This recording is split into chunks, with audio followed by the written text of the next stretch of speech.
Bonjour, chers leaders, j'espère que chacun de vous se porte à merveille. Alors, j'ai décidé de faire un tutoriel pour vous sur comment placer des ordres limites directement à partir de votre portefeuille de Trust Wallet ou de votre portefeuille PancakeSwap. Le tutoriel ne peut pas du tout être long, donc du coup, on va commencer. Alors, si vous venez, d'abord, il faut d'abord vous rendre d'abord sur votre truc là, sur le desk PancakeSwap. Et arriver maintenant sur le desk PancakeSwap, nous allons maintenant connecter notre portefeuille, que ce soit Trust Wallet, que ce soit MetaMask. Ça dépendant bien évidemment du support que vous serez en train d'utiliser. Pour ceux-là qui vont utiliser l'ordinateur, je vous suggère de passer directement par votre portefeuille MetaMask.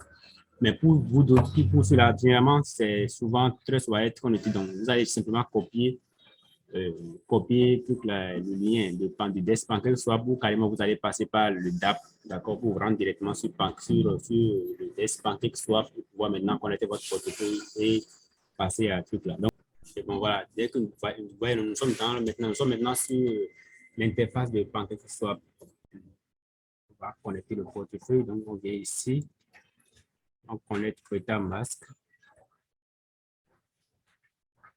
On connecte MetaMask. On va connecter MetaMask.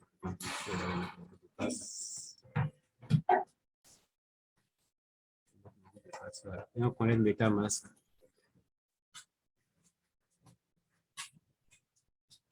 C'est en train de se connecter.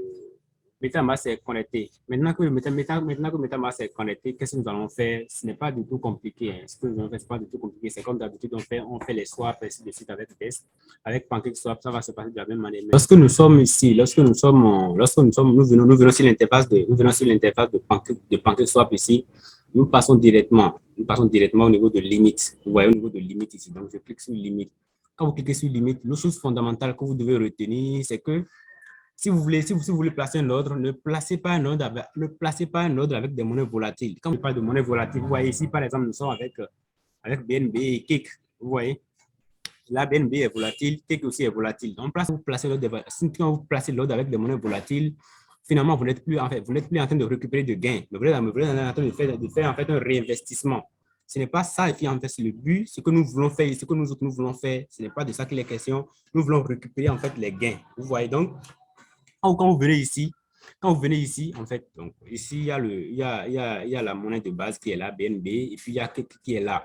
Maintenant, on se prend par exemple que je veux faire tout là, que j'ai acheté de cake. Bon, j'ai acheté du cake, je vais faire ça avec, j'ai acheté par exemple du cake, et je veux que quand la valeur de cake va atteindre, actuellement, cake est à truc là, actuellement, cake est à 2,70 $. Je veux que lorsque tu vas atteindre 3 $ ou bien 4 $, que mon ordre soit exécuté en automatique. Vous voyez que mon ordre soit exécuté en automatique. Donc, du coup, je mets ici clic. Je mets clic ici. Je mets clic en haut là. Je mets clic. Vous voyez.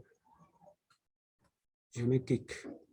Et ici, le second jeton, en fait, la deuxième monnaie, que nous allons mettre ici, c'est que doit être un stable coin. Doit être un stable coin. À la base, prenez toujours BUSD. Bien évidemment, il faut que la monnaie soit en paix avec BUSD. Mais si la monnaie est en paix avec BUSD, lorsque vous la choisissez, automatiquement, ça va vous mettre que c'est en paix. Et en même temps, vous allez voir ça. Donc, on va prendre BUSD.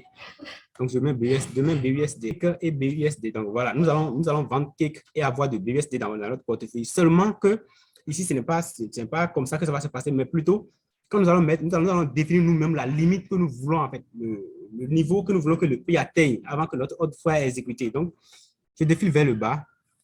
Et puis je définis ici le prix ici. Mais avant que vous ne définissiez le prix, vous devez déjà forcément choisir d'abord le solde. Par exemple, vous voyez ici, par exemple, sur ce portefeuille-ci, je n'ai pas de kick. Je n'ai pas d'excès, un portefeuille d'essai. Bon, je vais prendre un jeton. Là, bon, je vais carrément prendre IDIA. Je vais prendre IDIA qui est un jeton que j'ai ici. Voilà. Je prends IDIA. Voilà. Et je mets ici IDIA. Donc, j'ai un IDIA. Voilà. J'ai un IDIA. Je veux actuellement IDIA. Ça va être 0,20. Je veux que lorsque IDIA va atteindre 5 $, que mon lot soit exécuté en automatique. Donc, je mets ici 5 $. Pas 50, plutôt 5 $. Je mets 5 $. Vous voyez, lorsque vous mettez maintenant la monnaie de main, vous voyez, automatiquement, ça va vous donner la main pour faire tout ça. Donc, vous cliquez ici. Vous cliquez et puis vous allez valider la transaction dans votre portefeuille. Et puis ça, ici, c'est d'abord pour autoriser. D'accord? C'est d'abord pour autoriser. Donc, vous allez valider, vous allez valider dans un premier temps parce que c'est pour la première fois que je suis en train de faire l'opération avec IDIA. Donc, vous allez valider pour la première, vous allez valider pour une première fois et puis après, maintenant, vous allez confirmer et placer votre ordre. Une fois que l'ordre est placé maintenant, ça veut dire que lorsque le jeton là, lorsque IDIA va atteindre $5, automatiquement, votre ordre va être exécuté. Vous voyez, votre ordre va être exécuté. Et pour les projets, chers leaders, pour les projets pour lesquels nous sommes en train de faire ce tutoriel-là maintenant, je vous ai dit déjà dans l'espace VIP là-bas que vous ne devez pas, en fait, vous mettez au maximum x2, x3, x4, x5 maximum de votre investissement. Donc, parce qu'on va forcément atteindre ces niveaux-là. On va atteindre ces niveaux-là. Et je vous ai dit, ce sont des monnaies particulières, ce sont des jetons particuliers. Donc, c'est un secret en fait que j'ai pu tout faire pour avoir et puis on va fonctionner avec ça. Donc, vous allez définir par exemple ici, nous supprenons par exemple qu'on on a acheté un jeton dont la valeur est à 0,1, d'accord, 0,1 lors de l'IDO. Donc, quand vous voulez mettre maintenant, quand vous voulez placer l'ordre limite, vous allez placer l'ordre limite sur 0,4. Vous voyez, 0,4 ou 0,5 maximum, d'accord, pour faire x5 maximum de votre investissement, 0,4 ou 0,5 maximum. C'est comme ça que nous allons fonctionner avec nos monnaies que nous allons faire là-bas. Maintenant, bien évidemment, ça peut aller plus que prévu, en fait. Mais on va fonctionner sur la base de ça. Donc, vous placez l'ordre, en fait, vous définissez l'ordre. Donc, si nous voulons suivre ce que je viens de dire avec cette monnaie, avec IDIA, par exemple, qui est actuellement, avec IDIA actuellement, d'accord, si nous voulons suivre ce principe avec IDIA, donc IDIA est actuellement à 0,20. Donc, on va mettre l'ordre sur 0, on va définir le prix sur 0,60.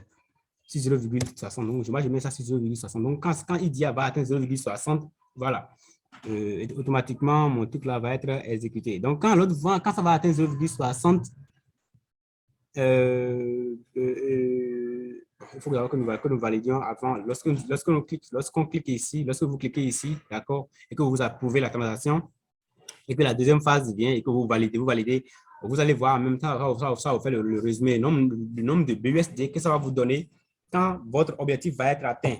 Vous allez voir ça. Et puis, voilà, le résumé également du nombre de BUSD actuels que vous allez avoir. Et lorsque vous finissez de valider, d'accord, vous allez voir automatiquement votre ordre viendra se placer ici, viendra se placer dans l'historique. D'accord, vous allez voir Open Order qui est là. Vous allez voir aussi dans l'historique, vous allez voir vos ordres aussi là. Vous pouvez toujours cliquer encore dessus et l'annuler. Il y a toujours la possibilité de cliquer dessus et de l'annuler. L'avantage ici, c'est que quand vous voulez annuler votre ordre, c'est gratuit. Bon, vous ne payez pas de frais de gaz en tant que tel. C'est vrai, bien évidemment, vous allez avoir un peu de frais de gaz dans votre portefeuille, mais ils ne vont pas être prélevés. Donc, voilà un peu comment ça va fonctionner. Donc, dès que vous allez visualiser le tutoriel et que vous allez avoir des difficultés, n'hésitez pas à m'écrire en privé directement. Je prendrai le plaisir en fait, de répondre à chacune de vos préoccupations. Et nous allons fonctionner avec cette nouvelle opportunité pendant une très bonne période. Pendant que tout le monde crie maintenant la baisse, tout le monde crie, tout le monde en fait est triste et tout ça, vous allez vraiment profiter de ça. Vous allez profiter de ça. Bien évidemment, j'ai parlé des conditions qui vont vous être présentées au fur et à mesure qu'on avance. Donc, si vous avez n'importe quelle préoccupation, n'hésitez pas à me les poser. Je vais vous répondre et bon, voilà, et nous allons fonctionner un peu avec cette opportunité. Pendant que tout le monde crie tout le monde crie la détresse et tout ça, nous, on sera en train de se faire par les x2, les x5, en silence, quoi. Donc, voilà un peu ça, chers leaders. Portez-vous bien et à très bientôt.